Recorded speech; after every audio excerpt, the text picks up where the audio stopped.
ಇರಲಿ, ತುಮಕೂರಿಂದ ಫೋನ್ ಮಾಡ್ತಿರೋದು. ಹೌದು ಸರ್. ಏನು ಮಾಡ್ಕೊಂಡಿರೋದು? ಚೆನ್ನಾಗಿದ್ದೀರಿ ಸರ್? ಭಾಳ ಚೆನ್ನಾಗಿದ್ದೀರಿ ಸರ್, ನೀವು ಹೇಗಿದ್ದೀರಾ? ನಾವು ಚೆನ್ನಾಗಿದ್ದೀವಿ. ಓ, ನಮ್ಮ ತುಮಕೂರವರು, ಹೇಳಿ. ಹೌದು ಸರ್. ಅದೇ ಸರ್, ಹಿಂಗೆ ನಮ್ಮ ಹೆಸರು ಶೇಖರ್ ಅಂತ ಸರ್. ಶೇಖರ್? ಹೌದು ಸರ್. ಸಂತೋಷ. ನೀವೀಗ ನೇರ ಪ್ರಸಾರ ಕಾರ್ಯಕ್ರಮದಲ್ಲಿ ಮಾತಾಡ್ತಿದ್ದೀರಿ? ಹೌದು ಹೌದು ಸರ್. ಕಾರ್ಯಕ್ರಮ ಯಾವಾಗಲಿಂದ ನೋಡ್ತಿದ್ದೀರಿ ಸರ್? 1.5 ತಿಂಗಳಿಂದ ನೋಡ್ತಾ ಇದ್ದೀನಿ. 1 ವರ್ಷದಿಂದ? 1.5 ತಿಂಗಳಿಂದ ಸರ್. 1.5 ತಿಂಗಳಿಂದ. ಓಕೆ, ಹೇಳಪ್ಪ. ಕೇಳ್ತಾ ಇರ್ತೀವಿ ಸರ್, ನಿಮ್ಮ ಕಾರ್ಯಕ್ರಮ ಚೆನ್ನಾಗಿ ನಡೆಸ್ಕೊಡ್ತೀರಿ. ದೇವ್ರ ದಯೆ. Thank you sir. ಏನಾದರೂ ಹೇಳೋದಿದೆಯಾ? ಹೌದು ಸರ್, ಹೇಳಿ ಸರ್. ಅದೇ ಸರ್, ನಮ್ದು 1 ವರ್ಷದಿಂದ 1.5 ತಿಂಗಳಿಂದ. ಓಕೆ, ಹೇಳಿ ಸರ್, ಹೇಳಿ. ಅದೇ ಸರ್, ನಮ್ಮ ಮನೇಲಿ ನಾವು ಚಿಕ್ಕ ವಯಸ್ಸಿಂದ ಬಡತನದಲ್ಲಿ ಬೆಳೆದ್ವಿ ಸರ್. ಈಗ ನಿಮ್ಗೆ ಎಷ್ಟು ವರ್ಷ? ಸರ್, ನನಗೆ 41 ವರ್ಷ. 41 ವರ್ಷ. ಹೇಳಿ ಸರ್, ಹೇಳಿ. ಅದೇ ಹಿಂಗೆ ಸರ್, ಮದುವೆ ಆಗಿದ್ವಿ. ನನಗೆ 4 ನೀವೇ ಆಗಿದ್ರ ಮನೆಯವ್ರು ಮಾಡಿದ್ರ? ಮನೆಯಲ್ಲೂ ಮಾಡಿದ್ರು ಸರ್, ನಾವು ಒಪ್ಪಿದ್ವು. ಅದೇ ನಮ್ಮ ತಮ್ಮನ ರಿಲೇಷನ್ ಸರ್, ಅದು ಒಪ್ಪಿದ್ವು. ಮನೆಯಲ್ಲೂ ಸೇರಿಸಿ ಮಾಡಿದ್ದು ಆಗಿದ್ದು. ಮನೆಯಲ್ಲೂ ಒಪ್ಪಿದ್ರು ಸರ್. ಒಪ್ಪಿ ಆಗಿದ್ದು ಸರ್. 4 ಜನ ಮಕ್ಕಳು ಸರ್ ನಮಗೆ. 4 ಜನ? ಹೌದು ಸರ್, 3 ಹೆಣ್ಣು 1 ಗಂಡು ಸರ್. ಈಗ ಅವರು ತವ್ರ ಮನೆಗೆ ಹೋಗಿದ್ದಾರೆ ಸರ್. ಯಾಕೆ? ಅದೇ ಸರ್, ಇನ್ನು ಸಣ್ಣ ಪುಟ್ಟ ಗಲಾಟೆ ಮಾಡ್ಕೊಂಡಿದ್ರು. ಅಲ್ಲ, ಬಿಡಿಸಿ ಹೇಳಪ್ಪ ನನಗೀಗ. ಹಂಗಂದ್ರೆ ಹಿಂಗರ್ಥ ನಾನೇನು ಹೇಳಲಿಕ್ಕೆ ಸಾಧ್ಯ? ಗಣಪ ಬರ್ತಾರೆ, ಒಳ್ಳೇದಾಗಲಿ ಅಂತ ಹೇಳ್ಬೋದು ಅಷ್ಟೇ. ಏನಾಯಿತು ಅಲ್ಲಿ, ಏನು ನಡೀತು ಅಂತ ಹೇಳಪ್ಪ. ಯಾಕೆ ಹೋದ್ರು? ಅದೇ ಸರ್, ನಾವು ಮುಂಚೆಲಿಂದ ಅದೇ ಹಿಂಗೆ ಸಣ್ಣ ಪುಟ್ಟ ಮುಂಚೆಲಿ ಅದು ನಮ್ಮ ಅಮ್ಮನ ತಂಗಿನ ಆದ್ಯ ಮಗಳು ಸರ್. ಅವರು ನಿಮ್ಮ ಅಮ್ಮನ ತಂಗಿ ಅಂದ್ರೆ ನಿಮ್ಮ ಚಿಕ್ಕಮ್ಮನ 4ನೆಯ ಮಗಳು ಸರ್. ಅವರು ಮನೆಯಲ್ಲೇ ಇದ್ರು ಸರ್. ನಾವು ನಮ್ಮ ಚಿಕ್ಕಮ್ಮರ ಮನೆಗೆ ಹೋಗ್ತಾ ಇದ್ವಲ್ಲ, ಓಕೆ, ಅವಾಗ ಅವರೇ ಸಾಕೊಂಡಿದ್ರು ಸರ್. ಅವಾಗ ಅಲ್ಲಿ ಅದೇ ಮನೆಯವ್ರು ಕೇಳಿ ಹಿಂಗ್ ಮದ್ವೆ ಆಗ್ತೀನಿ ಅಂತ ಕೇಳ್ದಿ, ಒಪ್ಕೊಂಡ್ರು ಸರ್. ಅವರು ಒಪ್ಪಿಗೆಂದ್ರು, ಮನೆಯಲ್ಲೂ ಸೇರ್ ಮಾಡಿವ್ ಸರ್. ಮನೆಯಿಂದ ಸೇರ್ ಮದ್ವೆ ಆದ್ಮೇಲೆ 1 ವರ್ಷದಲ್ಲಿ ಮಗು ಆಯ್ತು ಸರ್. ಮಗು ಆದ್ಮೇಲೆ ಅದೇ ಹಿಂಗೆ ಸಣ್ಣ ಪುಟ್ಟ ನಿಮ್ಮ ಅಮ್ಮ ಸರಿಲ್ಲ ಅಂತೇಳಿ ಗುದ್ದಾಡ್ಕೊಂಡು ಹೋಗಿದ್ರು ಸರ್. ಅಂದ್ರೆ ಅತ್ತೆ ಸೊಸೆ ತೊಂದ್ರೆ ಅಂದ್ರೆ ಏನಿಲ್ಲ ಸರ್, ಅದೇ ಹಿಂಗೆ ಸಣ್ಣ ಪುಟ್ಟ ಹಿಂಗಂತಾರೆ ಅಂತ ಹೋದ್ರು ಸರ್. ಒಳ್ಳೆ ಸಣ್ಣ ಪುಟ್ಟ ಕತೆ ಆಯ್ತಲ್ಲ. ಏನಪ್ಪ ವಿಷಯ ಏನು? ಅದೇ ಸರ್, ಹಿಂಗೆ ಏನಾದ್ರು ಹೇಳಿ ಬದುಕು ಹೇಳಿದ್ರೆ ಅದ್ ಹೇಳ್ತಾರೆ ಇದು ಹೇಳ್ತಾರೆ ಅಂತ ಹೇಳಿ ಹೋಗಿದ್ರು ಸರ್. ಗಂಡನಾಗಿ ನಿಮ್ಗೆ ಅನ್ಸುತ್ತ ನಿಮ್ಮ ಅಮ್ಮನ ತಪ್ಪ ಅಥವಾ ನಿಮ್ಗೆ ಅನ್ಸುತ್ತ ನಿಮ್ಮ ಹೆಂಡತಿ ತಪ್ಪ? ಯಾರ್ದು ಸರಿ, ಯಾರು ತಪ್ಪು? ಅದೇ ಸರ್ ಗೊತ್ತಾಗ್ಲೇ ಇಲ್ಲ ಸರ್. ಹಿಂಗಾಗಿ ಗೊತ್ತಾಗಿದ್ರೆ ನಾನೇ ಫೋನ್ ಮಾಡ್ತಿದ್ದೆ ಅಂತಲ್ಲ. ಹೋಗಿದ್ರು ಸರ್ ಒಂದ್ಸರಿ ಫಸ್ಟ್. ಅವಾಗ ಹೋಗಿ ನಾನೇ ಕರ್ಕೊಂಡ್ ಬಂದೆ ಸರ್.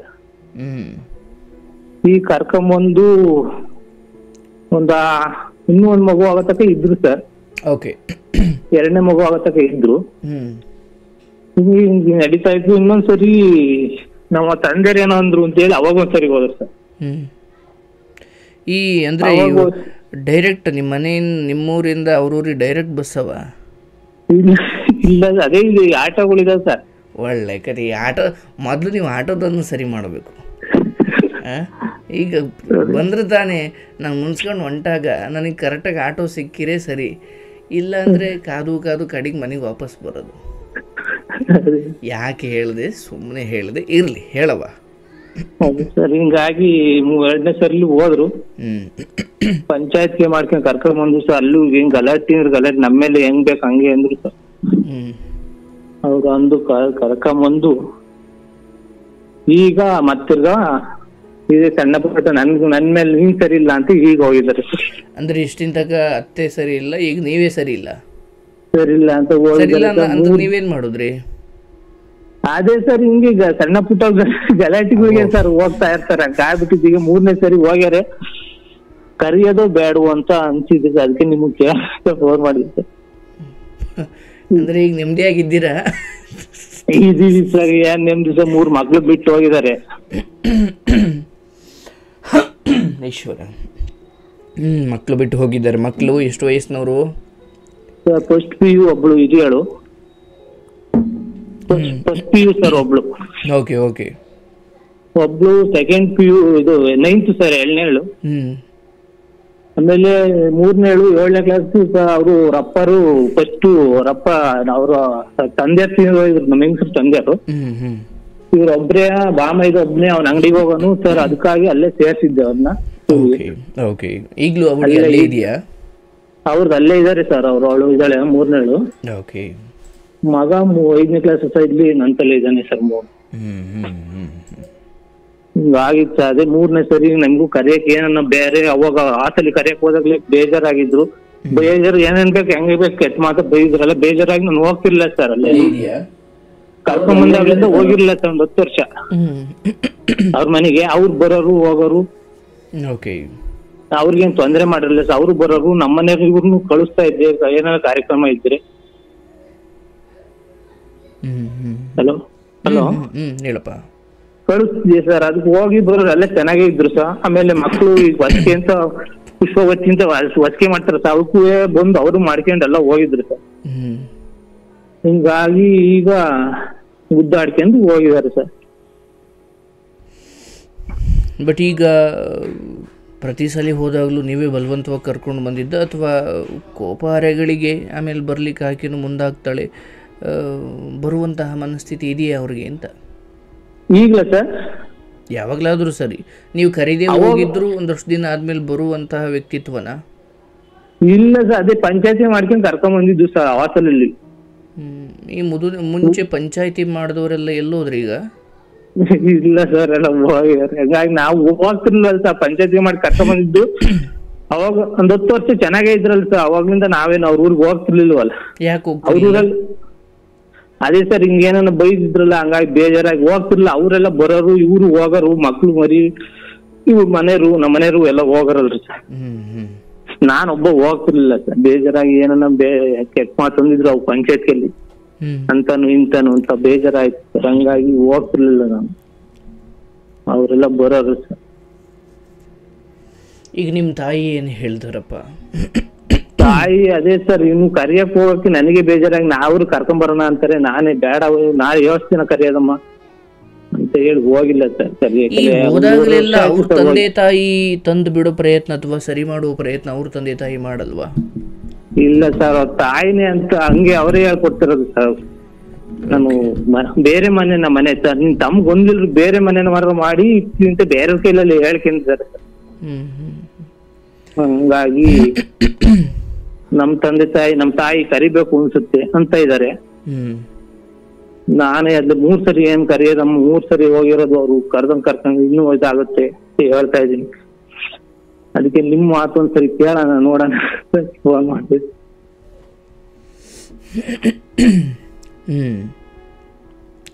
ಈಗ ನಿಮ್ಮ ವೈಯಕ್ತಿಕ ಅಥವಾ ನಿಮ್ಮ ಅನಿಸಿಕೆ ಸಾಕು, ಇದು ಕರೆಯೋದು ಬೇಡ ಅಂತ? ಹೌದು ಸರ್, ಬೇಜಾರಾಗ್ಬಿಟ್ಟು ಸರ್. ಒಂದ್ಸರಿ ಎಲ್ಲ 3 ಸರಿ 2ನೇ ಸರಿ ಕರ್ಕೊಂಬಂದ್ 3ನೇ ಸರಿ ಹಂಗೆ ಹೋದ್ರಿ ಸರ್. ಅದೇನ್ ಚಿಕ್ಕವ್ರಂದ್ರೆ ಸರ್, ಹೆಣ್ಣು ಹುಡುಗರು ದೊಡ್ಡವರಾಗಿದ್ದಾರೆ. 2 ಹುಡುಗರು ದೊಡ್ಡವರಾಗ್ಯಾರ ಸರ್. ಆ ಹುಡುಗರಿಗೆ ಹೆಂಗಂತ ಬಿಡಪ್ಪಾಜಿ ಸರಿ ಕರೆಯೋದು ಅಂತ ಹೇಳ್ತಿದಾವೆ ಮಕ್ಳು. ಹಂಗೆ ನಮ್ಮ ಅಮ್ಮ ಮಕ್ಳು ಹಾಗೆ ಅಂತಾರ? ಅವ್ರು ಹಾಗೆ ಅಂತಾರೆ ಸರ್ ಮಕ್ಳು. ನಮ್ಮ ಅಮ್ಮ ಮಾತ್ರ ಕರ್ಕೊಂಬರ್ಬೇಕು ಕಣಪ್ಪ, ಹುಡುಗರು ಇದಾವೆ, ನಾವ್ ಯೋಚನೆ ಇರ್ತೀವಿ ಅಂತ ಹೇಳ್ತಾ ಇದಾರೆ. ಹಾಗೆ ಸರ್, ಅದಕ್ಕೆ ನೋಡೋಣ ನಿಮ್ ಮಾತು ಒಂದ್ಸರಿ ಕೇಳೋಣ ಅಂತ ಫೋನ್ ಮಾಡಿ. ಸರಿ ಆಯ್ತು. ಏನಾಗ್ಬಿಡುತ್ತೆ ನಿಮಗೆ ಅಂದರೆ ಒಬ್ಬ ಆ ಮನೆಯ ಅಳಿಯನಾಗಿ ಆಕೆಯ ಗಂಡನಾಗಿ ನಾನು 10 ವರ್ಷದಿಂದ ಹೋಗಲಿಲ್ಲ ಏನೋ ಅಂದ್ಬಿಟ್ರು, ಬೈದ್ಬಿಟ್ರು. ನೋಡಪ್ಪ, ಇಲ್ಲಿ ಸಂಸಾರ ಅಂತ ತಗೊಂಡಾಗ ಒಬ್ಬ ಸನ್ಯಾಸಿ ಯೋಚನೆ ಮಾಡಬೇಕಾದ್ದೇನೂ ಇಲ್ಲ. ಅವನು ಸನ್ಯಾಸಿಗೆ ಮಕ್ಕಳು ಮದುವೆ ಏನೂ ಇರಲ್ಲ. ಸಂಸಾರಿಯಿಂದಾಗ ನಾನು ಕೆಲವೊಂದನ್ನು ಸಹಿಸಿಕೊಂಡು ಕೆಲವೊಬ್ಬರಿಗೋಸ್ಕರ ನಾನು ನನಗಾದ ಅವಮಾನ, ನನಗಾದ ನೋವು, ನನಗಾದ ದುಃಖವನ್ನು ಸಹಿಸದೆ ಹೋದರೆ ನಾವು ಸಂಸಾರಕ್ಕೆ ಇಳಿಬಾರ್ದು. ಇಲ್ಲಿ ನಿಮಗೇನು ಅಂದರೂ ಇವತ್ತು ನಿಮ್ಮ ಮಗಳು ಹೇಳ್ತಿದ್ದಾರಪ್ಪ, ಸಾಮಾಜಿಕವಾಗಿ ನೋಡಿದಾಗ ನಾಳೆ ನಿಮ್ಮ ಮಗಳನ್ನು ಇನ್ಯಾವುದೋ ಮನೆಗೆ ತೆಗೆದುಕೊಂಡು ಹೋಗಬೇಕು ಅಂದಾಗ ಅವ್ರ ಮನೆಯ ವಾತಾವರಣ ಎಂಥದ್ದು ಅಂತ ನೋಡ್ತಾರಲ್ಲಪ್ಪ. ಹೌದು ಈಗ ಸರ್. ನಾನು ಹೇಳೋದು, ಒಬ್ಬ ತಾಯಿ ಹಿಂಗಂತೆ ಎಂದಾಗ ಮಗಳು ಪತಿವ್ರತೆಯಾಗಿ ಏನು ಸತಿ ಸಾವಿತ್ರಿಯಂತಹ ಪರಿಶುದ್ಧ ಹೆಣ್ಣಾದರೂ ಕೂಡ ತಾಯಿಯಂತೆ ಮಗಳು ಅನ್ನೋ ಭಾವನೆಗೆ ಬಂದ್ಬಿಡ್ತಾರೆ. ಹೌದು ಈಗ ಮಕ್ಕಳು ಓದ್ತಾ ಇದ್ದಾರೆ, ಈಗಲೇ ಬೇಕು ಬೇಡ ಇಲ್ಲಿಗೆ ಮುಗಿದ್ಬಿಡ್ಲಿ, ಈಗಲೇ ನಿರ್ಧಾರ ತಗೊಳ್ಳೋಕೆ ಹೋಗಬೇಡ. ಇದನ್ನು ತಗೊಳ್ಳೋದಿದ್ರೆ ಅದು ಮಕ್ಕಳಕ್ಕಿಂತ ಮುಂಚೆ ಅಥವಾ ಅವು ಭಾಳ ವರ್ಷಗಳ ಹಿಂದೆ ತೆಗೆದುಕೊಳ್ಬೇಕಾದದ್ದು, ಈಗ ಆಡೋದಲ್ಲ ಇದೆಲ್ಲ. ಹೌದು ಅರ್ಥ ಆಯ್ತಲ್ಲಪ್ಪ? ಈಗ ನೀವು ಬಿಟ್ಟು ಏನೂ ಮಾಡೋದಿಲ್ಲ, ಕಟ್ಕೊಂಡು ಬಂದು ಬರದೇ ಹೋದ್ರೂ ನಡೀತಾ ಇದೆಯಲ್ಲ ಜೀವನ. ನಡೀತಾ ಇದೆ ಸರ್. ಆದರೆ ಇಲ್ಲಿ ಒಬ್ಬ ವ್ಯಕ್ತಿಯಾಗಿ, ಆಕೆಯ ಗಂಡನಾಗಿ, ಮನೆಯ ಯಜಮಾನನಾಗಿ ಅಥವಾ ಮನೆ ನಡೆಸಬೇಕಂತವನಾಗಿ, 3 ಹೆಣ್ಮಕ್ಳಿರೋನಾಗಿ ಅಥವಾ ಮನೆಯಲ್ಲಿ ಹೆಣ್ಮಕ್ಳಿರೋರಾಗಿ, ನಾನು ನನ್ನ ಘನತೆ, ನನ್ನ ಏನು ವ್ಯಕ್ತಿತ್ವವನ್ನು ಅಥವಾ ನನ್ನ ಸೇಡನ್ನು ತೀರಿಸ್ಕೊಳಕ್ಕೆ ಹೋಗಿ ಮಕ್ಕಳು ಬಲಿ ಕೊಡೋದು ಬೇಡ. ಮಕ್ಕಳು ಏನಂತ ಇದ್ದ ಕೇಳಿಸ್ಕೊಳಪ್ಪ. ಮಕ್ಕಳು ಓದ್ರು ಹೋಗ್ತಾಳೆ, ಫೈನ್, ಕರ್ಕೊಂಬನ್ನಿ ಅಂತಲೂ ಹೇಳ್ತಿಲ್ಲ, ಬಿಡಿ ಅಂತಲೂ ಹೇಳ್ತಾ ಇಲ್ಲ, ನಮ್ಮ ಪಾಡಿಗೆ ನಾವು ಇರೋಣ ಅಂತ ಹೇಳ್ತಿದ್ದಾರೆ. ಹೌದಲ್ಲ? ಹೌದು ಸರ್. ಅವ್ರು ಬಿಟ್ಟುಬಿಡು, ಡೈವರ್ಸ್ ಕೊಟ್ಟುಬಿಡು ಅಂತ ಏನಲ್ಲ. ಈಗ ಆ ಸಮಯಕ್ಕೆ ನೀವಿಲ್ಲ, ಅದೊಂದು ತುಂಬ ಮುಂದೆ ಹೋಗ್ಬಿಟ್ಟಿದ್ದೀರಾ ನೀವು. ಈಗೇನು ಮಾಡಬೇಕು? ಆಕೆಯನ್ನು ಕರೆದು ಮತ್ತೆ ಕರ್ಕೊಂಡು ಬರೋದು, ಆಕೆ ಮತ್ತೆ ಹೋಗೋದು. ನೀವು ಕರೆಯೋದನ್ನೇ ಬಿಟ್ಟುಬಿಟ್ಟಿದ್ದೀರಾ. ಆಕೆ ನಾನಿಲ್ಲದೆ ಹೋದರೂ ನನ್ನ ಗಂಡ ನನ್ನ ಮಕ್ಕಳು ಬದುಕ್ತಾರೆ ಅಂತ ಯಾವಾಗ ಆಕೆಗೆ ಬರುತ್ತೆ, ಆಕೆನೇ ದಾರಿಗೆ ಬರ್ತಾಳೆ. ನೀವು ಕರ್ಕೊಂಡು ಬಂದು ಮತ್ತು 3 ತಿಂಗಳು ಮತ್ತು 6 ತಿಂಗಳು ಮತ್ತು ಹಂಗೆ ಆಗೋದು. ನೀವು ಆಕೆ ಇಲ್ಲದೆ ಹೋದರೂ ನಾವು ಬದುಕಬಲ್ಲೆವು ಅಂತ ಮಕ್ಕಳು ನೀವು ಸೇರಿಸಿ ಬದುಕೋಕೆ ಶುರು ಮಾಡಿ, ಅದು ತಾನಾಗೆ ಅಹಂಕಾರದ ಪತನವಾಗುತ್ತೆ. ಈಗ ನೀವು ಯಾರನ್ನೇ ಕರ್ಕೊಂಡು ಹೋಗಿ ನೀನು ಬರ್ತೀಯೋ ಬರಲ್ವೋ, ನನಗೆ ಬೇಡ ಬೇಕು, ಈ ಚರ್ಚೆ ಮಾಡಲಿಕ್ಕಿಲ್ಲ. ಬದುಕಲ್ಲಿ ಬಹಳ ಜವಾಬ್ದಾರಿಗಳಿದ್ದಾವೆ ಮಾಡಲಿಕ್ಕೆ. ಹೌದು ಸರ್. ಹೌದಲ್ಲಪ್ಪ? ಹಾಗಾಗಿ ನಿಮ್ಮ ತಾಯಿ ಏನು ಹೇಳ್ತಿದ್ದಾರೆ, ಆಕೆಗೆ ಗೊತ್ತು, ಆಕೆಗೆ ಅನುಭವ ಇದೆ, ಆಕೆ ಬದುಕನ್ನು ನೋಡಿದ್ದಾರೆ. ನಾಳೆ ಮಗಳ ಬದುಕು, ನಾಳೆ ಮೊಮ್ಮಕ್ಕಳ ಬದುಕಲ್ಲಿ, ನಾಳೆ ನಮ್ಮ ಮನೆಯ ಮಗಳ ಬದುಕಲ್ಲಿ, ಇನ್ಯಾವುದೋ ಒಂದು ಪರಿಸ್ಥಿತಿಯಲ್ಲಿ ನೋಡು ಇವಳು ತಾಯಿ ಎಂಥವಳು ಅಂತ ಗೊತ್ತು, ಇವಳು ಇನ್ನೆಂಥವಳು ಇರ್ತಾರೆ, ಚಿಕ್ಕ ತಪ್ಪಿಗೂ ಈ ಘಟನೆಯನ್ನು ಎಳಿತಾರೆ. ಹೌದು ಸರ್, ಹೇಳಿ. ನನಗರ್ಥ ಆಗುತ್ತೆ, ನಿಮ್ಮ ನೋವು ನನಗರ್ಥ ಆಗುತ್ತೆ. ಆದರೆ ಈ ಸಮಯದಲ್ಲಿ ಮಕ್ಕಳು ಅವ್ರಿಗೆ ವಿದ್ಯಾಭ್ಯಾಸ ಕೊಡಿ. ಇವತ್ತು ಕಾಲ ಬದಲಾಗಿದೆ ಸರ್. ನಾನು ತಾಯಿ ಏನೇ ಕೆಟ್ಟ ಪ್ರಪಂಚದಲ್ಲಿ ಕೆಟ್ಟು ಹೋಗಿದ್ರು ಕೂಡ ಮಕ್ಕಳು ಅದ್ಭುತವಾಗಿ ಬೆಳೆದು ಅದ್ಭುತವಾದ ಜೀವನ ಕಟ್ಟಿಕೊಂಡು ಇರೋರಿದ್ದಾರೆ. ಅದಕ್ಕೆ ಬೇಕಾಗಿರುವುದು ಶಿಕ್ಷಣ. ನಿನ್ನ ಮಗಳು ಅಥವಾ ನಿಮ್ಮ ಮಕ್ಕಳು ನೀನಿಲ್ಲದೆ ಹೋದರೂ, ನಿನ್ನ ಹೆಂಡತಿ ಇಲ್ಲದೆ ಹೋದರೂ, ನಿಮ್ಮ ಅಮ್ಮ ಇಲ್ಲದೆ ಹೋದರೂ, ಯಾರಿಲ್ಲದೆ ಹೋದರೂ ಬದುಕೋಕೆ ಬೇಕಾಗಿರೋದು ಶಿಕ್ಷಣ. ಮಕ್ಕಳಿಗೆ ಶಿಕ್ಷಣ ಕೊಡು. ಆ್ಯಂಡ್ ಅಯ್ಯೋ ಇವನು ಹೆಂಡತಿ ಓಡೋಗ್ಬಿಟ್ಲಂತೆ, ಹಂಗಾದ್ಲಂತೆ, ಈ ಹೊರಗಿನವ್ರು ಮಾತಿದೆಯಲ್ಲ. ನೀನು ಚೆನ್ನಾಗಿದ್ದರೂ, ನೀನು ಹೆಂಡತಿ ಜೊತೆ ತುಂಬ ಚೆನ್ನಾಗಿದ್ದೆ ಅನ್ನು, ಅಯ್ಯೋ ಅಮ್ಮನವ್ರ ಗಂಡ ಬಾರ, ಅವಳು ಹೇಳ್ದಂಗೆ ಕೇಳ್ತಾನೆ, ಯಾವಾಗಲೂ ಅವನೇನು ಸುತ್ತಾನೆ, ನೀನು ಚೆನ್ನಾಗಿದ್ರು ಅಂತಾರೆ. ನೀವು ಈಗ ಏನೋ ಆಗಿದೆ, ಹೋಗಿದ್ದಾರೆ, ಬರ್ತಾರೆ, ಫೈನ್. ಕೆಲವೊಬ್ರು ಜೀವನ ಹಿಂಗೆ ಆಗ್ಬಿಟ್ಟಿದೆ, ಏನೂ ಮಾಡ್ಲಿಕ್ಕಾಗಲ್ಲ. ಈಗ ನಾನು ಕೇಳ್ಬೋದು, ಯಾಕಪ್ಪ ಇವಳು ಮದುವೆ ಆದೆ ಅಂತ. ಒಂದೇ ನನ್ನ ಮೂಲ ಪ್ರಶ್ನೆನೇ ಅದಾದ ಮೇಲೆ ನಿಮ್ಗೆ ಉತ್ತರನೇ ಇಲ್ಲ. ಅದು ನಂದು ತಪ್ಪಿಗೆ ಸರ್. ಅದೇ ನಾನು ಅವಾಗ ನಮ್ಮ ಅಮ್ಮರಿಗೆ ಅವ್ರು ಒಪ್ಪಿರ್ಲಿಲ್ಲ, ಅದು ಸಂಬಂಧದಲ್ಲೇ ಒಪ್ಪಿರ್ಲಿಲ್ಲ. ಆದ್ರೆ ನಾನು ಅದೇ ಹುಡುಗಿ ಆಗ್ತೀನಿ ಅಂತ ಆಗಿ ಏನು ಮಾತಾಡಂಗ. ಈಗ ನಾನು ಕೇಳ್ಬೋದು, ಯಾಕಪ್ಪ ನೀನು ಒತ್ತಡವ ಹಾಕಿ ಅಥವಾ ನೀನೇ ಒತ್ತಾಯವಾಗಿ ಯಾಕಪ್ಪ ಅದೇ ಅಂದ್ರೆ ಮುಗ್ದು ಹೋಯ್ತು. ಹೌದು ಸರ್, ಅರ್ಥ ಆಯ್ತಲ್ಲಪ್ಪ? ಬಟ್ಟೆ ಹೊಲಿಸ್ಕೊಂಡಾಗ ಅದು ಅಳತೆ ಕೊಡಬೇಕಾದ್ರೆ ನೋಡ್ಕೊಳ್ಳಿಲ್ವ, ಬಟ್ಟೆ ಬಂದುಬಿಟ್ಟಿದೆ. ಈಗ ಅದು ಉದ್ದನೋ ಮೋಟನೋ ಹಾಕೊಳ್ಬೇಕು. ಹೌದು ಸರ್, ಹಂಗೆ ಆಗಿರೋದು ಜೀವನ. ಹಾಗೆ ಸರ್, ರೆಡಿಮೇಡ್ ತರಲಿಕ್ಕೆ ಸಂಸಾರ ರೆಡಿಮೇಡ್ ಅಲ್ಲ. ಇದನ್ನ ಇನ್ನೊಂದು ತರೋಣ ಅನ್ನಕ್ಕೆ ಇದೊಂಥರ ಬಟ್ಟೆ ಹೊಲಿಸ್ಕೊಂಡಂಗೆ. ಫಸ್ಟು ಅಳತೆ ಕೊಡಬೇಕಾದ್ರೇ ಸ್ವಲ್ಪ ಎಚ್ಚರವಾಗಿರಬೇಕು. ಹಾಗಾಗಿ ಇಲ್ಲಿ ಮಕ್ಕಳು ಬಿಡುಪ, ಹೋದ್ರು ಹೋಗಲಿ, ಫೈನ್, ಇದು ಒಳ್ಳೆಯದೇ. ಆದರೆ ಮಕ್ಕಳಿಗೆ ತಿಳಿಯದ ಮಕ್ಕಳ ಭವಿಷ್ಯದ ವಿಚಾರವಾಗಿ ಪೋಷಕರಾಗಿ ಮಕ್ಕಳಂದಂಗೆ ನೀವು ಅನ್ನಂಗಿಲ್ಲ ನೀವು. ಯಾಕಂದರೆ ಆ ಮಕ್ಕಳಿಗೆ ನಾಳೆ ಸಮಾಜ ಹೇಗೆ ಗುರುತಿಸುತ್ತೆ, ಮಕ್ಕಳು ಅದನ್ನ ಯೋಚನೆ ಮಾಡಲ್ಲ. ಅವ್ರು ಈಗ ಮಾತ್ರ ಯೋಚನೆ ಮಾಡ್ತಾರೆ. ಹೌದು ಸರ್, ಚಿಕ್ಕ ವಯಸ್ಸು ಅವರು ಬಿಡಪ್ಪ ಅವ್ರಿಗೆ ಯಾಕೆ ಇದನ್ನು ಮಾಡ್ಬೇಕು, ನಾವು ನಮ್ಮ ಪಾಡಿಗೆ ನಾವು ಇರೋಣ, ಫೈನ್, ಅದು ಒಳ್ಳೆಯದೇ. ಆದರೆ ನೀವು ಪೋಷಕರಾಗಿ ಹಿರಿಯರಾಗಿ ಸ್ವಲ್ಪ ದೂರಾಲೋಚನೆ ಇರಬೇಕು. ಭಾಳ ಮುಂದಕ್ಕೆ ಹೋಗಿ ಓಹೋ ಅವತ್ತಿಗೆ ಇವತ್ತು ಹಂಗೆ ಸಮಾಜ ಆಡ್ಕೊಳ್ಳುತ್ತೆ ಅಂತ ಅಲ್ಲದೆ ಹೋದರೂ ಕೂಡ ಈಗ ನಾನು ಇನ್ನೊಂದು ಮದುವೆಯಾಗಿ ಇನ್ನೇನು ಮಾಡೋ ಅಲ್ಲ ನಂದು, ಅಥವಾ ಈಗ ನಾನು ಆ ಸ್ಥಿತಿಲಿ ಇಲ್ಲ, ನಾನು ಈಗೇನು ಬಿಟ್ಟರು ಮಕ್ಕಳಿಗೋಸ್ಕರನಾದರೂ ಬದುಕಲೇಬೇಕಾದ ಸ್ಥಿತಿ. ಹೌದು ಸರ್. ಹಾಗಿರಬೇಕಾದಾಗ ಈಕೆ ಒಳ್ಳೆಯವಳು ಕೆಟ್ಟವಳು ಬಂದಾಗ ಹೋಗ್ತಾಳೆ ಆಕೆ ಎಲ್ಲೇ ಹೋದರೂ ಜೀವನ ನಡೀತಾ ಇದೆ, ಫೈನ್. ಆದರೆ ಯೋಚನೆ ಮಾಡಬೇಡಿ, ಮುಂದಿನ 4 ತಿಂಗಳ ಒಳಗಾಗಿ ನಿನ್ನ ಮನೆಗೆ ಮತ್ತೆ ಆಕೆನೇ ಬರುವಂತಹ ಪರಿಸ್ಥಿತಿ ಬರುತ್ತೆ. ನೀವು ನಿಮ್ಮ ಮಕ್ಕಳೊಂದಿಗೆ ನಗ್ನಗ್ದ ಚೆನ್ನಾಗಿರಬೇಕು. ನೀವು ಚೆನ್ನಾಗಿದ್ದೀರಾ, ನಾನಿಲ್ಲದೆ ಹೋದರೂ ಆ ಮನೆ ನಡೆಯುತ್ತೆ ಅಂತ ಆಕೆಗೆ ಅನ್ನಿಸ್ಬೇಕು. ಅಯ್ಯೋ ಬಿಡು, ನಾನು ಹೋದಾಗೆಲ್ಲ ಬಂದು ಕರ್ಕೊಂಡು ಬರ್ತಾರೆ ಅನ್ನೋ ಕಾರಣಕ್ಕೆ ತಾನೇ ಹೋಗ್ತಾ ಇರೋದು.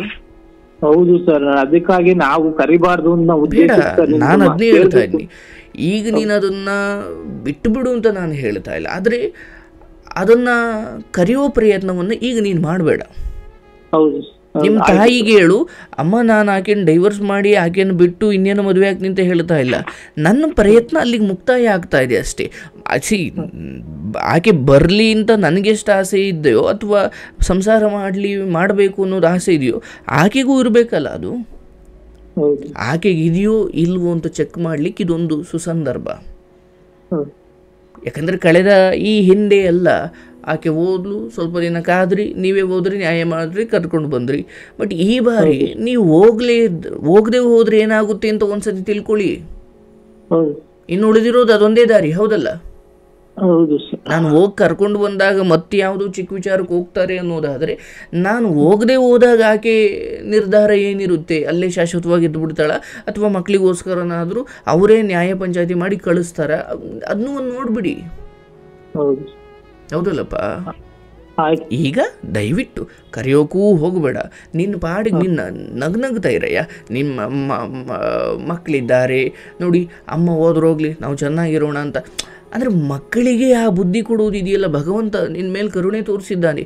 ಈಗ ಮಕ್ಕಳು ಕೂಡ ನಾನು ನನ್ನ ತಾಯಿ ಹೆಂಗಿದೆ ಹಾದಿ ತಪ್ತೀನಿ ಅಂತ ತಪ್ಪಿದ್ರೆ ಮುಗೀತು ನಿನ್ನ ಕತೆ. ಪುಣ್ಯ ಹೌದಪ್ಪ, ಮನೆಯ ನೀವು ದೊಡ್ಡವರಿದ್ದೀರಿ, ನನಗೆ ನೀವು ಶರಣಾಗಿರುವುದರಿಂದ ನಾನು ನಿಮ್ಮನ್ನು ಪ್ರೀತಿಯಿಂದ ಹೇಳ್ತಾ ಇದ್ದೀನಿ, ನಿಮಗೆ ನಾಳೆ ದಿನ ತುಂಬ ಒಳ್ಳೆಯದಾಗೋದಿದೆ. ಬಟ್ ಈ ಪರಿಸ್ಥಿತಿ ಇದೆಯಲ್ಲ, ಇಲ್ಲಿ ಏನಾಗ್ಬಿಡುತ್ತೆ, ನಾವು ಸರಿಯಾಗಿ ಯೋಚನೆ ಮಾಡಿ ನಿರ್ಧಾರ ಮಾಡದೆ ಹೋದರೆ ಬಿಡು ನಾನು ಗಂಡಸು, ನಾನು ಡೈವರ್ಸ್ ತಗೊಂಡ್ಬಿಡ್ತೀನಿ ಅಥವಾ ಬಿಟ್ಬಿಡ್ತೀನಿ ಅಂದರೆ ನಾನೊಬ್ಬ ಬ್ಯಾಚುಲರ್ ಆಗಿದ್ದಾಗ ಅಥವಾ ಮಕ್ಕಳಿಲ್ಲದಿದ್ದಾಗ ತೆಗೆದುಕೊಳ್ಬೇಕಾದ ನಿರ್ಧಾರವನ್ನು ಮಕ್ಕಳಾಗಿ ಮದುವೆ ವಯಸ್ಸಿಗೆ ಬಂದು ನಿಂತಾಗ ತೆಗೆದುಕೊಳ್ಳೋದು ಒಳ್ಳೆಯದಲ್ಲ. ಈಗ ಮಕ್ಕಳೇ ಇರಲಿಲ್ಲ ಅಂದ್ಕೊಳ್ಳಪ್ಪ, ಹೆಂಗೆ ಪದೇ ಪದೇ ಹೋಗ್ತಿದ್ಲು ಅಂದರೆ ಬಿಟ್ಟು ಬೇರೆ ಮದುವೆ ಆಗಯ್ಯ ಅಂತಿದ್ದೆ ನಾನು. ಹೌದು, ಈಗಲೂ ಕೂಡ ಮಕ್ಕಳೆಲ್ಲ ಮದುವೆಯಾಗಿ ಹೋಗ್ಬಿಟ್ಟಿದ್ದಾರೆ, ಈಗ ಯಾವ ಜವಾಬ್ದಾರಿನೂ ನಿನಗಿಲ್ಲ. ಈಕೆ ಮಾತ್ರ ಓಡೋಗ್ತಿದ್ದಾಳೆ, ಬರ್ತಿದ್ದಾಳೆ, ಹೋಗ್ತಿದ್ದಾಳೆ, ನೋಡಪ್ಪ, ಈಕೆಯನ್ನು ಬಿಟ್ಬಿಟ್ಟು ನಿನ್ನ ಪಾಡಿಗೆ ನೀನು ಮದುವೆ ಆಗ್ತೀಯೋ ಇಲ್ಲ ಯಾವುದೋ ಆಶ್ರಮದಲ್ಲಿ ಸೇವೆ ಮಾಡ್ತೀಯೋ, ಹೆಂಗೋ ನಿನ್ನ ಪಾಡಿಗೆ ನಿನ್ನ ಜೀವನ ಸಾಗಿಸು ಅಂತ ನೀವು ಹೇಳ್ತೀವಿ. ಆದರೆ ಇಲ್ಲಿ ಒಬ್ಬರಿಗೋಸ್ಕರ ಸಾಯೋ ನಿರ್ಧಾರ ಮಾಡೋದಾದರೆ ಇಲ್ಲಿ ಮಕ್ಕಳಿಗೋಸ್ಕರ ಬದುಕೋದನ್ನು ನೀವು ಮಾಡಬೇಕು. ಹೌದು ಸರ್, ಸಾಯುವಂಥದ್ದು ಏನೂ ಆಗಿಲ್ಲ ಸರ್. ಇವತ್ತು ಕಾಲ ಹೆಂಗಾಗ್ಬಿಟ್ಟಿದೆ ಅಂದರೆ, ಹೆಂಡತಿ ಕಣ್ಣು ತಪ್ಪಿಸಿ 100 ಹೆಣ್ಮಕ್ಳ ಜೊತೆ ಸಂಬಂಧ ಇಟ್ಕೊಂಡು ಬದುಕನ್ನು ಕಡೆಗೆ ಬೀದಿ ಹೆಣವಾಗ್ತಿರೋ ಈ ಕಾಲದಲ್ಲಿ ನೀವು ನಿಮ್ಮಂಥ ಗೌರವಾನ್ವಿತರು ಆಕೆ ಹೋದರೂ ಕೂಡ ಕರ್ಕೊಂಬರೋ ಪ್ರಯತ್ನ ಮಾಡಿದ್ದೀರಿ. ಮತ್ತು ಆಕೆ ಹೋಗಿದ್ದಾಳೆ ಬಿಡು, ನನ್ನನ್ನು ಯಾಕೆ ಕೇಳೋರಿಲ್ಲ ಅಂದ್ಕೊಂಡು ಯಾವುದೋ ಕೆಟ್ಟ ಹಾದಿ ಹಿಡಿದಿಲ್ಲ, ಮಕ್ಕಳಿಗೋಸ್ಕರ ಬದುಕ್ತಾ ಇದ್ದೀರಿ ಸರ್. ನಿಮ್ಮಂಥ ಅದ್ಭುತವಾದಂತಹ ಮನಸ್ಸಿರೋರು ಯಾವತ್ತೂ ಸೋಲಬಾರ್ದು. ಇಲ್ಲಿ ಏನಾಗ್ಬಿಡುತ್ತೆ, ಸಮಾಜಕ್ಕೆ ಎದುರ್ಕೊಂಡು ನಮ್ಮ ಕಣ್ಣಲ್ಲಿ ನೀರು ಬಂದ್ಬಿಡ್ತಾವೆ ತುಂಬ ಸಾರಿ.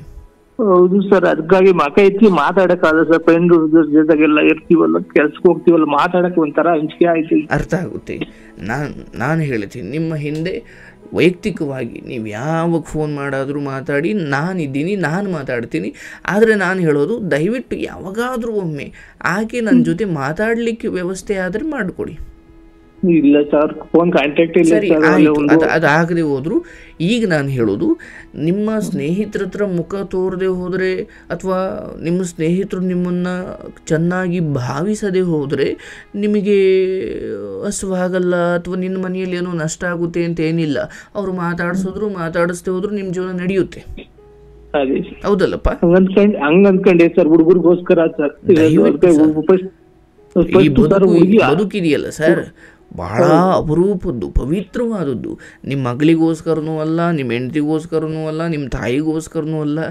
ನಿಮ್ಮನ್ನು ಭಗವಂತನೇ ಮೆಚ್ಚಿ ನಾಯಿ ನರಿ ಜನ್ಮ ಕೊಡದೇನೆ ಮನುಷ್ಯ ಜನ್ಮವನ್ನು ಕೊಟ್ಟು ಕಳಿಸಿದ್ದಾನೆ ಅಂದರೆ ನೀವು ಇಲ್ಲಿ ಬಂದು ಇಲ್ಲಿ ಯಾರಿಗೋಸ್ಕರ, ದೇವರೇ ಮೆಚ್ಚಿ ಕಳಿಸಿದ್ದಾನೆ, ಇವ್ರಿಗೆ ಯಾಕೋಸ್ಕರ ಒದ್ದಾಡಿ ಆ ದೇವರು ಕೊಟ್ಟ ಜನ್ಮವನ್ನು ಹತ್ಯೆ ಮಾಡ್ಕೊಳ್ತೀರಾ? ಇಲ್ಲ ಸರ್, ಭಗವಂತ ಕೊಟ್ಟು ಕಳಿಸಿದ್ದಾನೆ. ನೀವು ಹತ್ಯೆ ಮಾಡಿಕೊಂಡ್ರೆ ಭಗವಂತನಿಗೆ ದ್ರೋಹ ಮಾಡ್ದಂಗೆ. ಯಾಕಂದ್ರೆ ಅವನು ನಿಮ್ಮನ್ನು ನಾಯಿ ನರಿಯಾಗಿ ಹುಟ್ಟಿಸ್ದೇನೆ ಮನುಷ್ಯ, ವಿವೇಕ ಇರೋ ಮನುಷ್ಯನಾಗಿ ಹುಟ್ಟಿಸಿದ್ದಾನೆ. ಹಾಗಾಗಿ ನಾವು ಅಯ್ಯೋ ಇಲ್ಲಿ ಯಾರೋ ಸಿಗಲಿಲ್ಲ, ಯಾರೋ ನನಗೆ ಅಂದ್ಕೊಂಡಿದ್ದು ಕೊಡಲಿಲ್ಲ ಅಂದ್ಕೊಂಡು ನಾನು ಈ ಬದುಕನ್ನು ಕೊನೆ ಮಾಡ್ಕೊಂಡ್ಬಿಟ್ರೆ ದೇವ್ರು ಅಂದ್ಕೊಳ್ದಾನೆ ಇವನು ಮನುಷ್ಯನಾಗಿ ಕಳಿಸಿದೆ ತಪ್ಪಾಯಿತು, ಇವನಿಗೆ ಯಾವುದಾದ್ರೂ ಕೆಟ್ಟ ಜನ್ಮ ಕೊಡೋಣ ಅಂತ.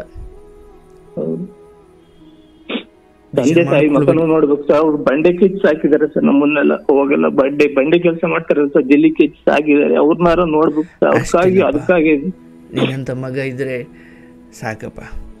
ನಾನು ಹೇಳ್ತೀನಿ, ನಿನ್ನ ತಾಯಿ ನಿಮ್ಮನ್ನು ಹೆಂಗೆ ಸಾಕಿದ್ರು ಬದುಕಲ್ಲಿ ನೀವೇ ನೋಡಿ. ನಿಮ್ಮ ತಂದೆ ಇದ್ದಾರಾ? ಹೌದು ಸರ್, ತಂದೆ ಇದ್ದಾರೆ, ತಾಯಿ ಇದ್ದಾರೆ ಸರ್. ಸರಿ, ತಂದೆ ತಾಯಿ ಮಕ್ಕಳು ನೋಡಪ್ಪ, ಸಮಾಜದಲ್ಲಿ ನೀವು ಹೆಂಗೆ ಬದುಕಬೇಕಂದ್ರೆ ನೀನು ಇದ್ರೆ ಬೇರೆಯವ್ರ ತಲೆ ತಗ್ಗಿಸ್ಬೇಕೆ ಹೊರತು ನೀನು ತಲೆ ತಗ್ಗಿಸ್ಬಾರ್ದು. ಅದಕ್ಕಾಗಿ ಸರ್ ನೀನು ಧೈರ್ಯವಾಗಿ ಓಡಾಡು. ಅಯ್ಯೋ ನನ್ನ ಬಗ್ಗೆ ಯಾರೇನು ಅಂದ್ಕೊಳ್ತಾರೋ ಅಂದ್ಕೊಂಡು ತಲೆ ಮೇಲೆ ಒಲಿ ಬಟ್ಟೆ ಹಾಕೊಂಡು ಓಡಾಡ್ತಿದ್ರೆ ಈ ಜೀವನ ಪೂರ್ತಿ ಹೆಂಗೆ ಓಡಾಡ್ತೀಯ? ನಿನ್ನ ಬಗ್ಗೆ ಯಾರೋ ಏನೋ ಅಂದ್ಕೊಳ್ಳಿಕ್ಕೆ ನೀನು ಹೆಂಡತಿ ಕೊಲೆ ಮಾಡಿಲ್ಲ, ಹೆಂಡತಿನ ಕೊಲೆ ಮಾಡಿ ಫ್ರಿಡ್ಜಲ್ಲಿ ಹಾಕಿಲ್ಲ, ಹೌದಲ್ಲಪ್ಪ? ಅಥವಾ ಹೆಂಡತಿ ನೀನು ಬಿಟ್ಟು ಇನ್ನು ಯಾರು ಹಿಂದೇನೋ ಹೋಗಿಲ್ಲ. ಧೈರ್ಯವಾಗಿರು. ಈ ಕೆಟ್ಟಗಳಿಗೆ ತುಂಬ ದಿನ ಇರೋದಿಲ್ಲ. ನೋಡಪ್ಪ, ಬದುಕಲ್ಲಿ ಕಷ್ಟ ಸುಖಗಳು ಅಂತ ಇದ್ದಾವಲ್ಲ, ಇವೆಲ್ಲ ಮಳೆಯ ಮೋಡಗಳಿದ್ದ ಹಾಗೆ, ಗಾಳಿಗೆ ಸಿಕ್ಕ ಮಳೆಯ ಮೋಡಗಳು. ಗಾಳಿ ಇನ್ನೇನು ಬಿತ್ತು ಕಣಪ್ಪ, ಇಲ್ಲಿ ಮಳೆ ಈ ಭಾಗದಲ್ಲಿ ಜೋರಾಗಿ ಬೀಳುತ್ತೆ ಅಂದರೆ ಗಾಳಿ ಬಡ್ದಕ್ಕೆ ಆ ಮೋಡಗಳೆಲ್ಲ ಇನ್ನೊಂದು ಕಡೆಗೆ ಹೋಗಿರ್ತವೆ. ಹೌದು ಸರ್. ನೀವೊಬ್ಬ ರೈತರಾಗಿ ನೀವು ಅದನ್ನು ನೋಡಿರ್ತೀರ, ಅಯ್ಯೋ ತುಂಬ ಮಳೆ ಇಳ್ಕೊಂಡತ್ ಕಣಪ್ಪ ಅಂತ ಅಂತೀರ. ಇನ್ನೊಂದು ಸ್ವಲ್ಪ ನೋಡುವಷ್ಟದ ಕಾಲ ಅದು ಬೇರೆ ಕಡೆ ಹೋಗ್ಬಿಟ್ಟಿರುತ್ತೆ.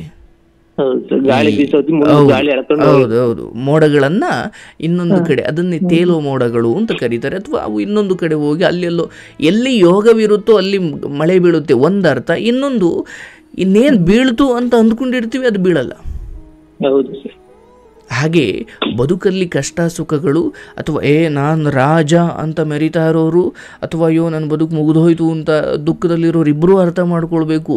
ಬದುಕಿನ ಈ ಕಷ್ಟ ಸುಖ ಇವೆರಡೂ ಗಾಳಿಗೆ ಸಿಕ್ಕಂತಹ ಮಳೆಯ ಮೋಡಗಳಿದ್ದ ಹಾಗೆ. ಅವು ನಿಶ್ಚಲವಾಗಿ ಒಂದು ಕಡೆ ನಿಲ್ಲೋದಿಲ್ಲ, ಅದು ಛಲವಾಗಿ ಒಂದು ಕಡೆ ಸ್ಥಿರವಾಗಿ ಇರೋದಿಲ್ಲ, ಅವು ಓಡಾಡ್ತವೆ. ಹಾಗೆ ಸುಖ ದುಃಖವು ಇದೊಂದು ಸಮಯ. ಈ ಕೆಟ್ಟ ಗಳಿಗೆಯನ್ನು ತೂರಿಕೊಂಡು ಎತ್ತಗೋ ಹೋಗುವ ಗಾಳಿ ನಿಮ್ಮ ಬದುಕಲ್ಲೂ ಒಳ್ಳೆ ಗಾಳಿ ಬೀಸುತ್ತೆ, ನಿಮ್ಮ ಬದುಕಲ್ಲೂ ಒಳ್ಳೆ ಮಳೆ ಬರುತ್ತೆ. ಆದ್ರೇನೆಂದರೆ ನೋಡಿ ಸರ್, ಇವತ್ತು ನಾವಾದರೂ ಸರಿ ಲೋಕದಲ್ಲಿ ನೀವು ಯಾರ್ಯಾರನ್ನ ಯಶಸ್ವಿ ಪುರುಷರು ಯಾರೆಲ್ಲ ತುಂಬ ಚೆನ್ನಾಗಿ ಬದುಕ್ತವ್ರೆ ಅಂತ ಬಿಟ್ಟು ಮಾಡಿ ತೋರಿಸ್ತೀರ, ಅವರೆಲ್ಲರೂ ಇಂಥದ್ದನ್ನು ಅನುಭವಿಸಿ ಇಲ್ಲಿಗೆ ಬಂದಿರ್ತಾರೆ. ದಯವಿಟ್ಟು ನಿಮ್ಮ ಬದುಕಲ್ಲಿ ಈ ಕೆಟ್ಟಗಳಿಗೆ ಜೀವನ ಪೂರ್ತಿ ಇದ್ದುಬಿಡುತ್ತೆ ಅಂತ ಏನು ಅಂದ್ಕೊಳ್ಬೇಡಿ. ನೀವು ಬದುಕಿದ್ದೀರಾ, ನಿಮಗೇನೋ ಕಾಯಿಲೆ ಬಂದು ಐಸಿಯುನಲ್ಲಿ ಮಲಗಿ ಈಗ ಮಕ್ಕಳನ್ನು ತಾಯಿ ತಂದೆಯನ್ನು ಬಿಟ್ಟು ಹೋಗ್ತಾ ಇದ್ದೀರಾ ಅನ್ನೋ ಸ್ಥಿತಿಗೆ ನೀವೇನೂ ತಲುಪಿಲ್ಲ. ಪುಣ್ಯ ಇಲ್ಲ ಸರ್, ಇಲ್ಲ, ಚೆನ್ನಾಗಿದ್ದೀವಿ. ಹಾಗಾಗಿ ಆರೋಗ್ಯ ಚೆನ್ನಾಗಿದ್ದಾಗಲೇ ಸ್ವಲ್ಪ, ಯಾಕಂದರೆ ಇದನ್ನು ಕೊರಗಿ ಸಮಾಜಕ್ಕೆ ಎದುರು ಅಯ್ಯೋ ಅವ್ರ ಮುಂದೆ ಹೆಂಗೋ ತಲೆ ಹೊತ್ಕೊಂಡು ಓಡಾಡೋದು, ಇವ್ರ ಮುಂದೆ ಹೆಂಗೆ ತಲೆ ಹೊತ್ಕೊಂಡು ಓಡಾಡೋದು.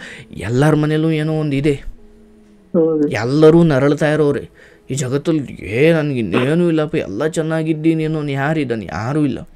ಅವನ ಹತ್ರ ಬೀರ್ ತುಂಬ ಹಣ ಇರೋದ್ರೆ ಆ ಹಣನೆಲ್ಲ ಬರೀ ಆಸ್ಪತ್ರೆಗೆ ಖರ್ಚು ಮಾಡೋದೇ ಆಗೈತೆ. ಇನ್ಯಾರಿಗೂ ಬೀರಲ್ಲಿ ಬಟ್ಟೆ ಇಟ್ಟರೆ ಅವ್ನು ದುಡ್ಡು ಇಟ್ಟಿದ್ದು ನೋಡೇ ಇಲ್ಲ, ಅವ್ನ ಜೇಬಲ್ಲೂ ₹1 ದುಡ್ಡು ಇರಲ್ಲ, ಆದರೆ ಅವ್ನು ನೆಮ್ಮದಿಯಾಗಿ ನಿದ್ದೆ ಮಾಡ್ತಾನೆ.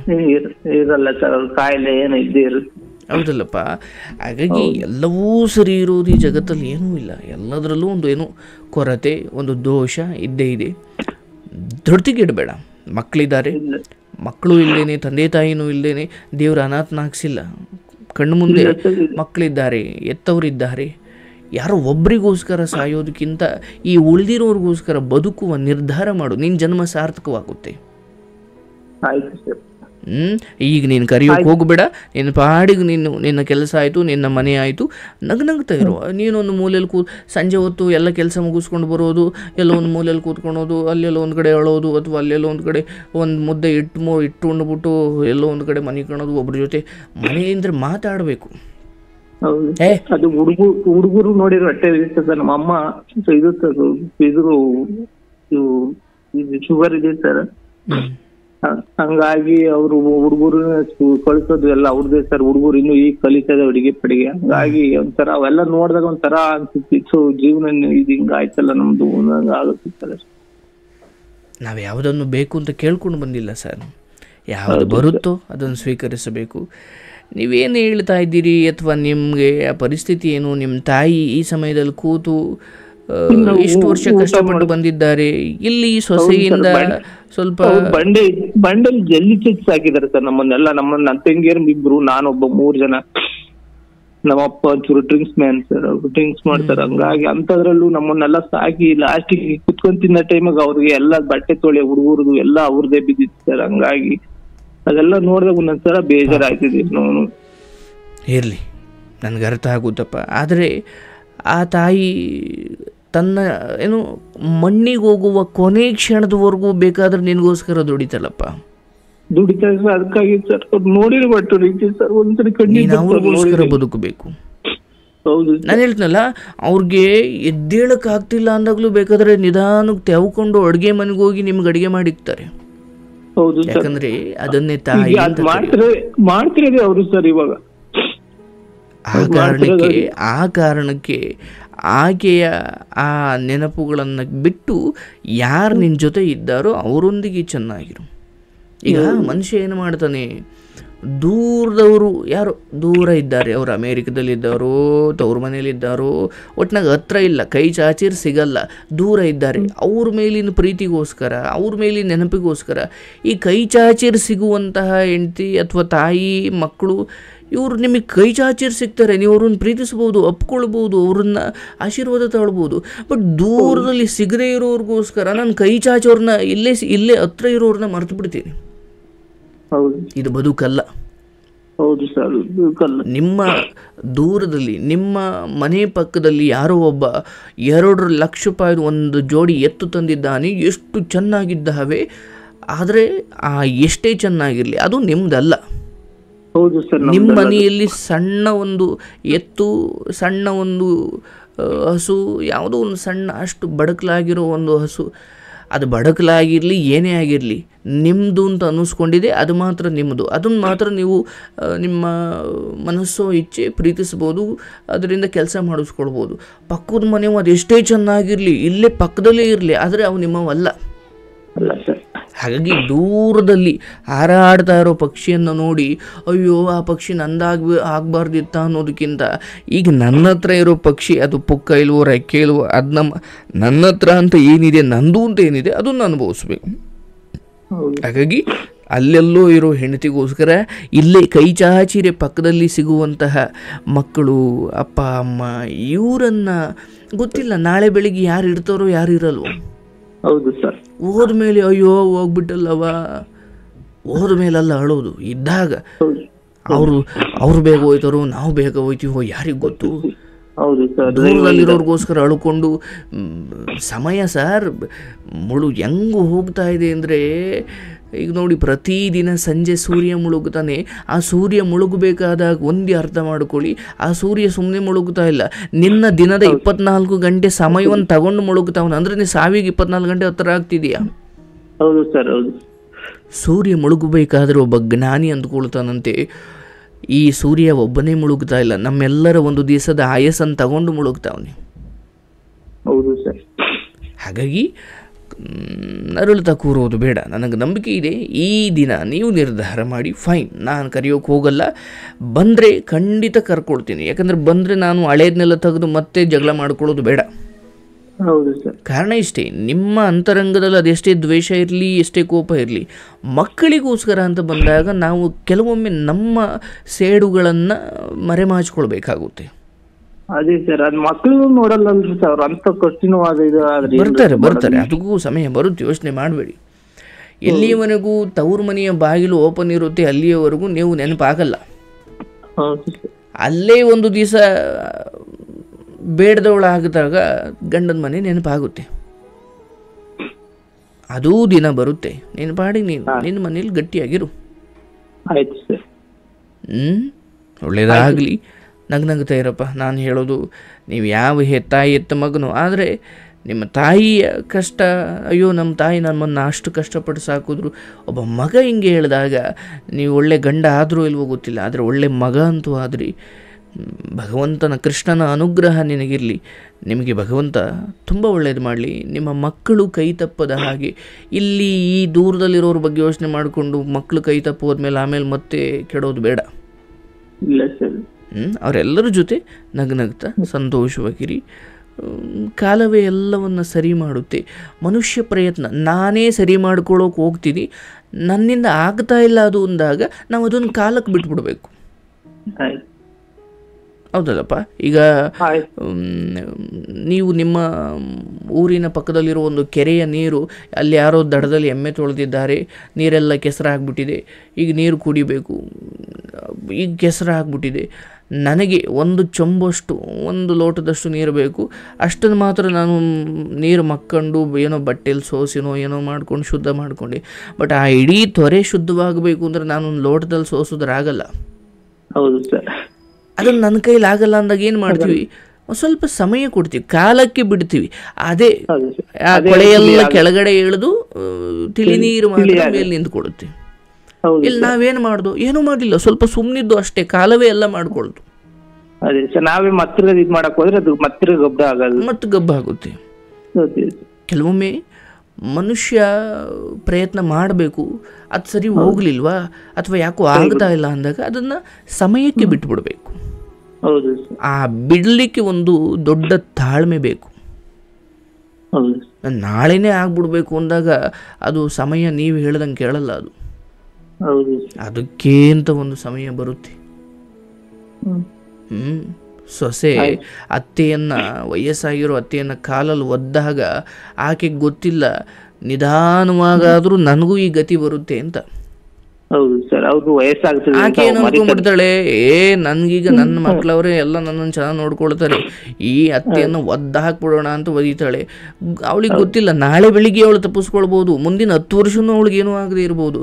ಆದರೆ ಆಕೆನೂ ಒಂದು ದಿವಸ ಬಾಡಿ ಮುದುಕಿ ಆಗೋ ಸಮಯ ಬಂದಾಗ ಇನ್ಯಾರೋ ಒದೆಯೋ ಕಾಲುಗಳು ಅಲ್ಲೇ ಇರ್ತವೆ, ಆಕೆಗೆ ಗೊತ್ತಾಗಲ್ಲ ಅಷ್ಟೇ. ಹಾಗಾಗಿ ನಮಗೆ ಸ್ವಲ್ಪ ಗಟ್ಟಿ ಇದ್ದೀವಿ ಅಂದ್ಕೊಂಡು ಇದನ್ನು ಮಾಡೋದು ಬೇಡ.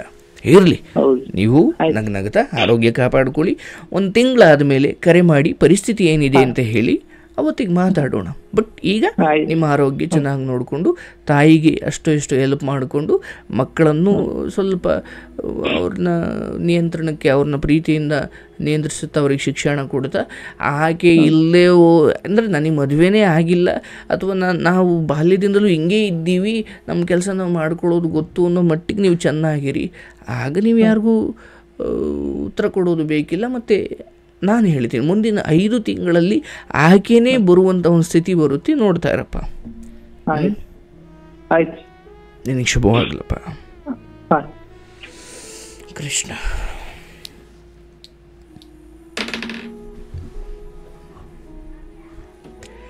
ಪಾಪ ಅವ್ರ ತಾಯಿ ಬಂಡೆ ಚಚ್ಚಿ ಕಲ್ಲನ್ನು ಪುಡಿ ಮಾಡಿ, ಒಂದು ಹೆಂಗಸು ಆ ಬಂಡೆ ಕೆಲಸ ಮಾಡಿ ಮಕ್ಕಳನ್ನು ಸಾಕಿದ್ದಾರೆ. ಅವತ್ತು ಬಟ್ಟೆ ಒಗಿತಾ ಇದ್ರು, ಬೆಳಗಿಂದ ಸಂಜೆ ತನಕ ಬಂಡೆ ಕೆಲಸ ಮಾಡಿ, ರಾತ್ರಿ ಮತ್ತೆ ಬಂದು ಏನು ಮಲ್ಕೊಳ್ತಿದ್ರ? ಇಲ್ಲ, ಮತ್ತು ರಾತ್ರಿ ಬಂದು ಪಾತ್ರೆಗಳನ್ನು ತಿಕ್ಕಿ, ಸೌದೆ ತಂದು ಒಲೆ ಹಚ್ಚಿ ಅಡುಗೆ ಮಾಡಿ ಎಲ್ಲರಿಗೂ ಇಟ್ಟು, ತಾನು ಉಂಡು ಮತ್ತು ಮಲಗಿ, ಮತ್ತು ಎಲ್ಲ ಎದ್ದೋಳಕ್ಕಿಂತ ಮುಂಚೆ 5 ಗಂಟೆಗೆ ಎದ್ದು, ಯಾಕಂದರೆ ಕೆಲ್ಸಕ್ಕೆ ಹೋಗ್ಬೇಕಲ್ಲ. ಇಷ್ಟು ಕಷ್ಟಪಟ್ಟು ಮಕ್ಕಳನ್ನು ಸಾಕಿ, ಸರಿ ಸೊಸೆ ಬಂದ ಕಾಲಕ್ಕಾದರೂ ಒಂಚೂರು ನೆಮ್ಮದಿಯಾಗಿ ಕೂತ್ಕೊಳ್ಬೋದು ಅಂತ ಅಂದ್ಕೊಂಡ್ರೆ ಇಲ್ಲಿ ಈ ಥರ.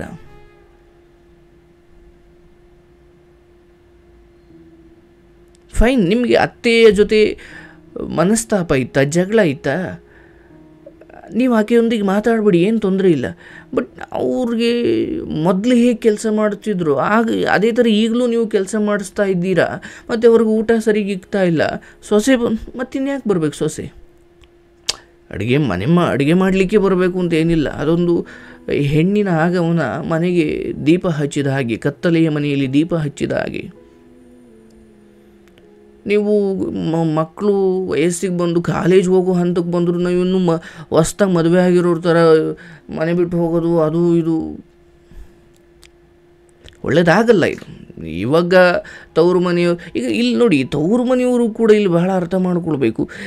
ನಿಮ್ಮ ಅಳಿಯಂದೇನೋ ತಪ್ಪಿತ್ತಾ, ಈಗ ಮಾತಾಡಿದ್ರಲ್ಲ, ಇವ್ರದ್ದೇನೋ ತಪ್ಪಿತ್ತ, ಗಂಡಿನ ಕಡೆಯವ್ರದ್ದೇನೋ ತಪ್ಪಿತ್ತ, ಉಗಿದು ಬುದ್ಧಿ ಹೇಳಿ. ಇಲ್ಲಪ್ಪ ನನ್ನ ಮಗಳು ಇಂಥವ್ರ ಜೊತೆ ಏನೋ ಕುತ್ತಿಗೆ ಇಸ್ಕಿ ಸಾಯಿಸುವಂತಹ ಕಟುಕರಿಗೇನು ನೀವು ಕೊಟ್ಟಿಲ್ಲ. ಚಿಕ್ಕ ಪುಟ್ಟದಕ್ಕೆಲ್ಲ ಜಗಳ ಆದರೆ ಬಟ್ಟೆ ಪ್ಯಾಕ್ ಮಾಡ್ಕೊಂಡು ಬಂದುಬಿಡು. ನಿಮ್ಮ ಮಕ್ಕಳ ಬದುಕನ್ನು ನೀವೇ ಹಾಳು ಮಾಡ್ತೀರಾ. ಒಂದೋ ಗಂಡನ ಮನೆ ಕಡೆಯವರು ಕಟುಕರು ಅಂತ ಗೊತ್ತಾದಾಗ ಅದರಿಂದ ಡೈವರ್ಸ್ ಕೊಡಿಸಿ ಮಗಳಿಗೆ ಬೇರೆ ಮದುವೆ ಮಾಡ್ತಿರೋ, ಅಥವಾ ಬೇರೆ ಬದುಕನ್ನು ಕೊಡ್ತಿರೋ, ಅಥವಾ ಅವಳೆ ಬದುಕನ್ನು ನೋಡ್ಕೊಳ್ತಾಳೋ, ಇಲ್ಲ ಸಂಪೂರ್ಣವಾಗಿ ಬಿಡಿಸ್ಬಿಡಿ. ಇಲ್ವಾ ಬುದ್ಧಿ ಹೇಳಿ ಅಲ್ಲಿ ಕಳಿಸಿ. ನೀವು ಈ ಕಡೆ ಬಿಡಿಸೋದು ಇಲ್ಲ, ಈ ಕಡೆ ನಿಮ್ಮ ಮನೇಲಿ ಸುಮ್ಮನೆ ಇಟ್ಕೊಂಡಿದ್ದೀರಾ ಅಂದರೆ ಅದು ಏನು ಅರ್ಥ ಇದೆ ಅದಕ್ಕೆ? ಮಕ್ಕಳ ಮೇಲಿನ ಪ್ರೇಮ ಮೂರ್ಖತನವಾಗಬಾರ್ದು. ಮಗಳ ಮೇಲೆ ಪ್ರೀತಿ ಇದೆ ಹೌದು, ಆದರೆ ಆ ಪ್ರೀತಿ ಅವಳ ಬದುಕನ್ನು ಹಾಳು ಮಾಡುವಷ್ಟು ಆಗಬಾರ್ದು. ಒಳ್ಳೆಯದಾಗಲಪ್ಪ. ನಿಮ್ಮ ತಾಯಿಯ ವಿಚಾರ ನೆನೆಸ್ಕೊಂಡ್ರೆ ನನಗೆ ಸ್ವಲ್ಪ ಬೇಜಾರಾಯಿತು. ಆ ತಾಯಿಗೆ ನೀನು ಒಬ್ಬ ಮಗನಾಗಿ ಸಂತೋಷವನ್ನು ಕೊಡು. ಒಳ್ಳೆಯದಾಗುತ್ತೆ.